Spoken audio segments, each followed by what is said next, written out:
आप सभी मसीह भाई बहनों को प्रभु यीशु मसीह के पवित्र नाम में जय मसीह की। परमेश्वर के नाम की स्तुति और महिमा हो। मैं फिर से आप सभी का स्वागत करता हूं और मैं विश्वास करता हूं कि परमेश्वर ने आपको और आपके परिवार को सुरक्षित रखा है और संभाला है। आज फिर से मैं एक घटना के साथ, एक विषय के साथ आप सबके समीप में हूँ। घटना मैंने इसलिए कहा कि मैं बाइबल से एक घटना का जिक्र आज आपके सामने करना चाहता हूँ। और आज जो हमारा विषय है, जिस पर हम चर्चा करेंगे या जिस विषय पर हम बाइबल से सीखेंगे, वो है आराधना से जुड़ा हुआ विषय।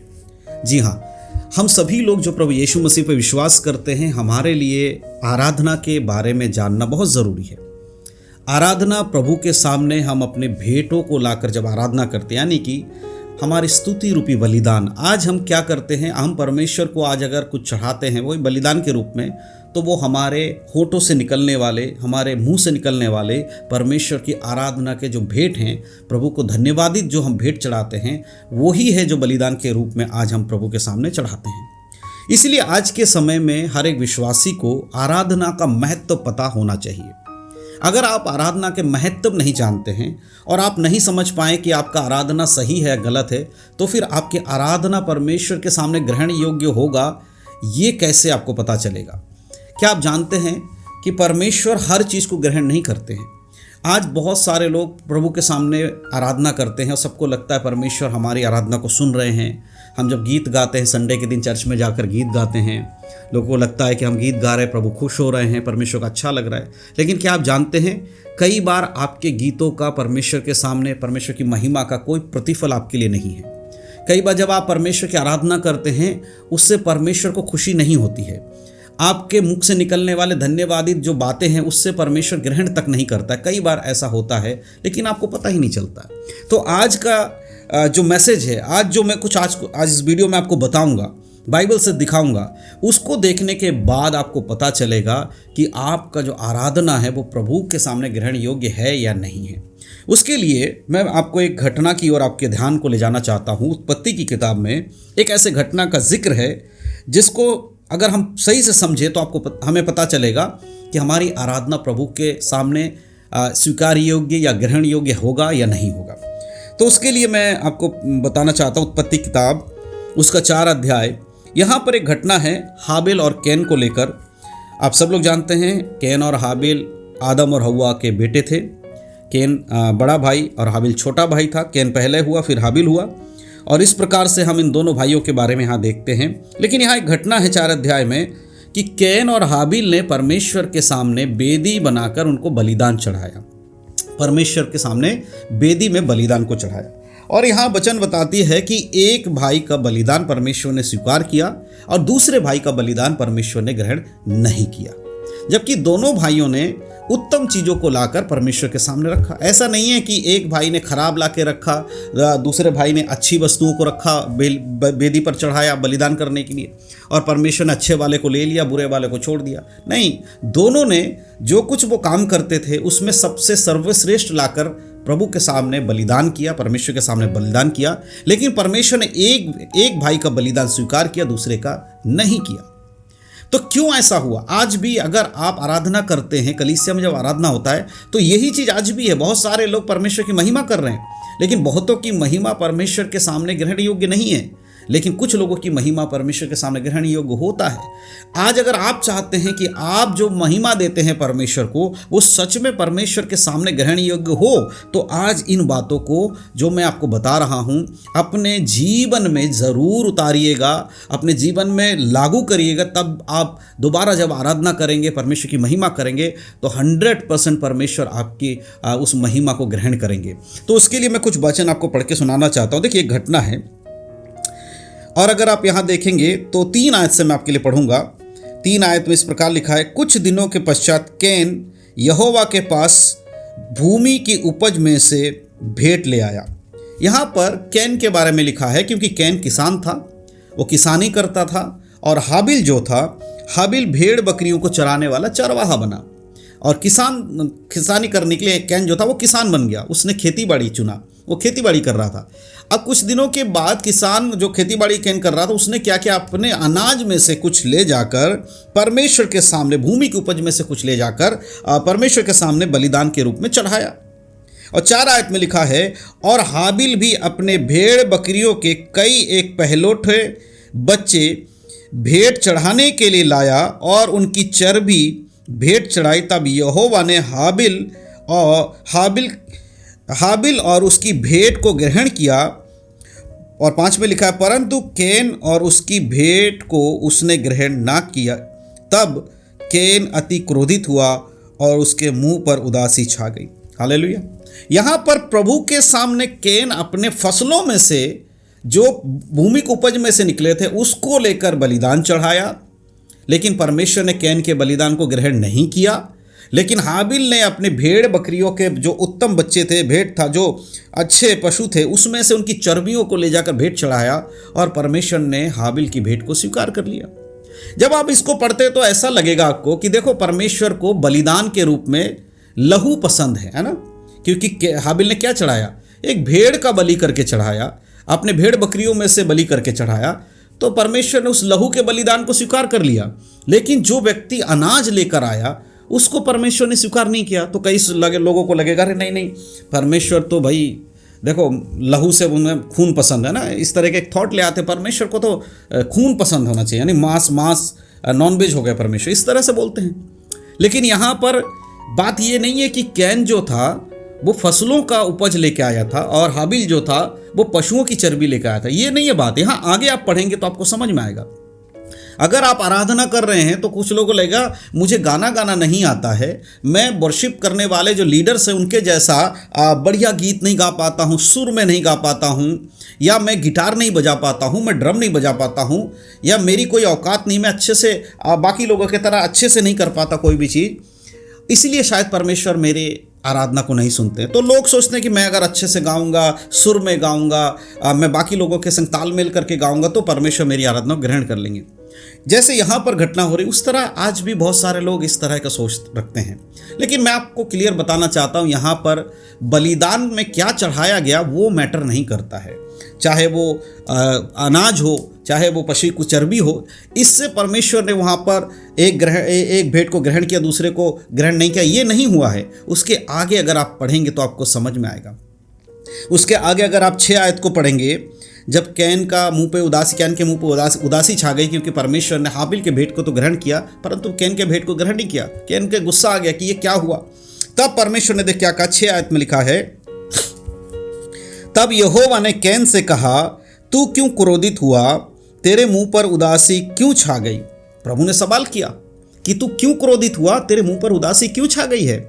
इस पर देखिए परमेश्वर आगे क्या कहते हैं, लिखा है, यदि तू भला करे तो क्या तेरी भेंट ग्रहण ना की जाएगी, और यदि तू भला ना करे तो पाप तेरे द्वार पर छिपा रहता है और उसकी लालसा तेरी ओर होगी और तुझे उस पर प्रभुता करनी है। परमेश्वर क्या कह रहा है यहाँ कैन फसलों को लेकर आया इसलिए प्रभु ने ग्रहण नहीं किया, ऐसा नहीं। प्रभु कहते हैं यदि तू भला करे तो क्या तेरी भेंट ग्रहण ना की जाएगी।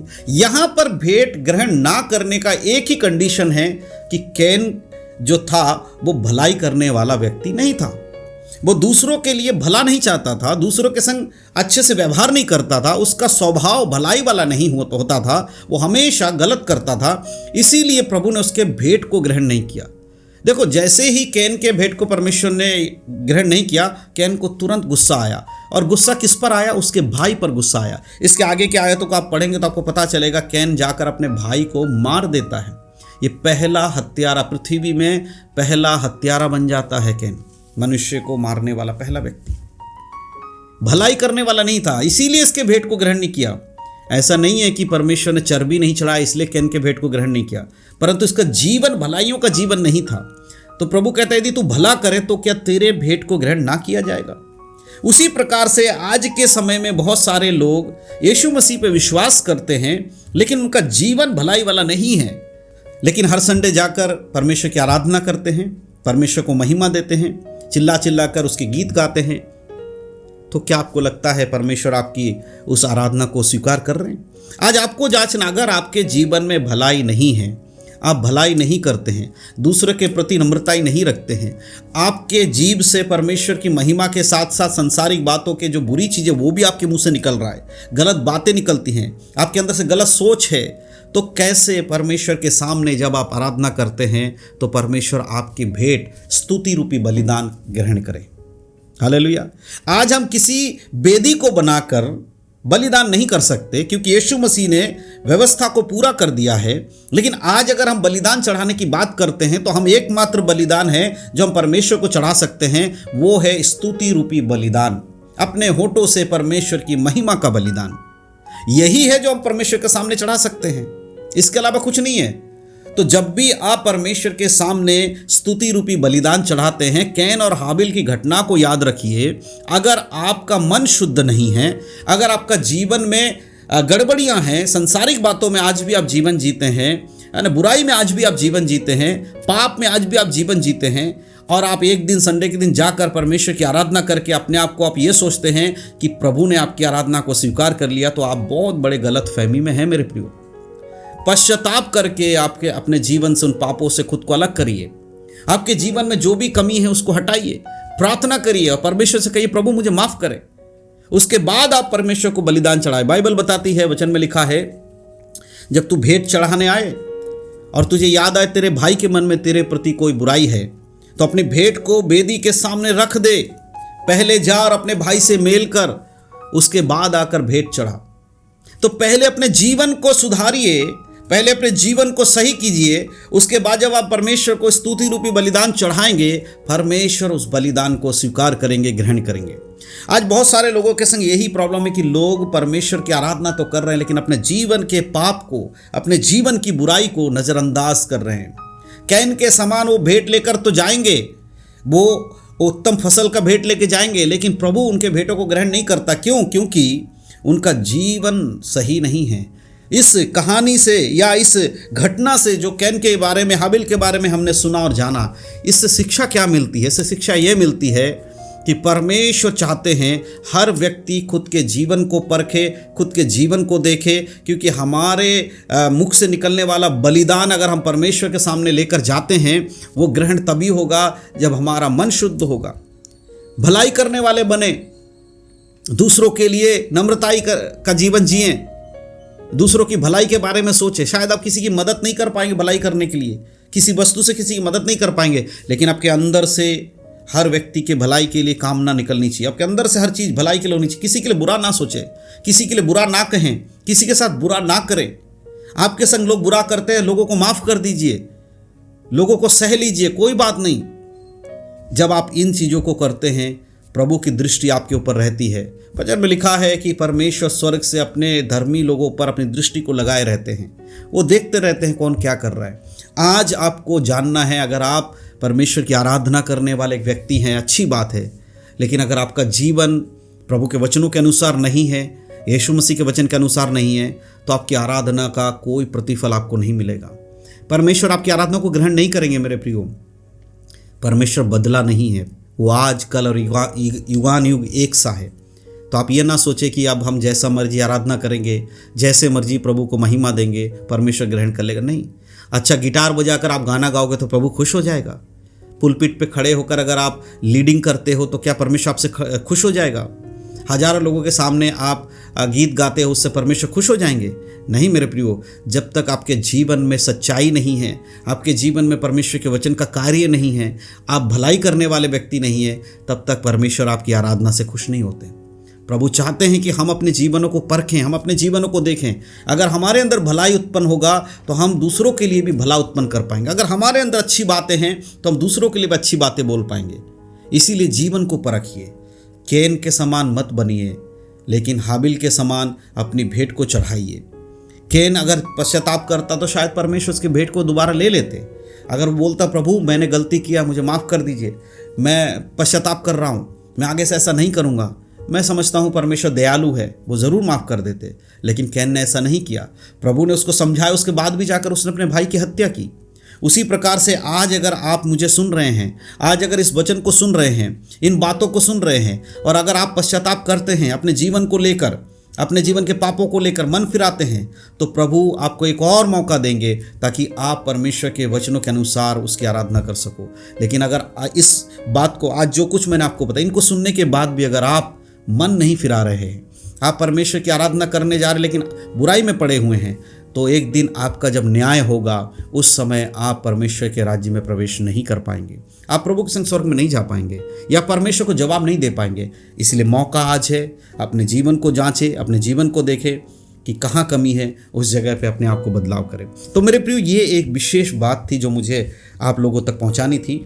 तो ज़रूर आप लोग इस पर विचार करिए, प्रार्थना करिए कि परमेश्वर आपकी सहायता करे, आपको मदद करे। तो इन्हीं सब बातों के साथ आज के इस अध्ययन को हम यहीं पे ख़त्म करते हैं और एक क्षण में आप लोगों के लिए प्रार्थना करना चाहता हूं। तो आइए हम सब मिलकर प्रार्थना करेंगे। सर्वशक्तिमान पिता परमेश्वर, हम फिर से आपका धन्यवाद करते सुंदर समय के लिए जो आपने हमें दिया प्रभु।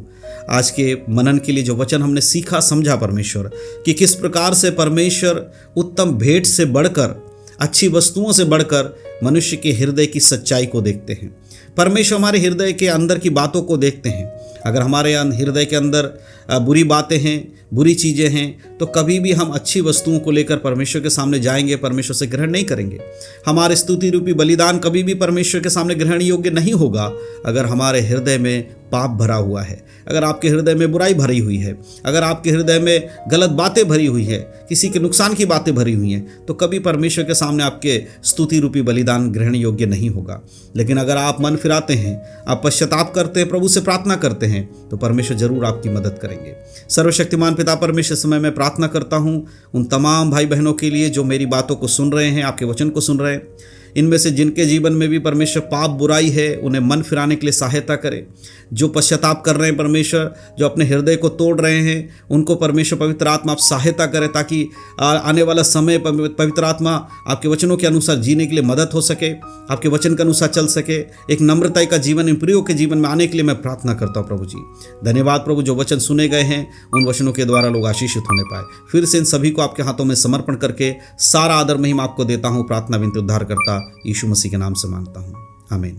परमेश्वर के नाम की स्तुति हो, परमेश्वर के नाम की महिमा हो। फिर से मैं परमेश्वर का धन्यवाद करता हूँ और आगे परमेश्वर में इसी प्रकार बने रहें और प्रभु के आगमन के लिए तैयार रहे। बहुत ही जल्द प्रभु यीशु मसीह का आगमन होने वाला है। उसके लिए एक दूसरे को परमेश्वर के वचनों में बढ़ाते रहें, एक दूसरे को सिखाते रहें और हमारे इस वीडियो को आप ज़रूर अपने मसीह भाई बहनों में शेयर करिएगा ताकि बहुत सारे लोग परमेश्वर के वचन को सीखें और प्रभु के वचन के अनुसार अपने जीवन को जी सके।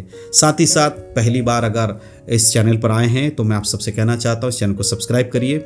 आने वाले समय में हम मसीह के वीडियोस और वचन से रिलेटेड वीडियोस इसमें लाते रहेंगे और आप लोगों को प्रभु के वचन से सिखाते रहेंगे। परमेश्वर हम सबको आशीष दे। इसी के साथ आप सबको प्रभु यीशु मसीह के नाम में जय मसीह की। God bless you.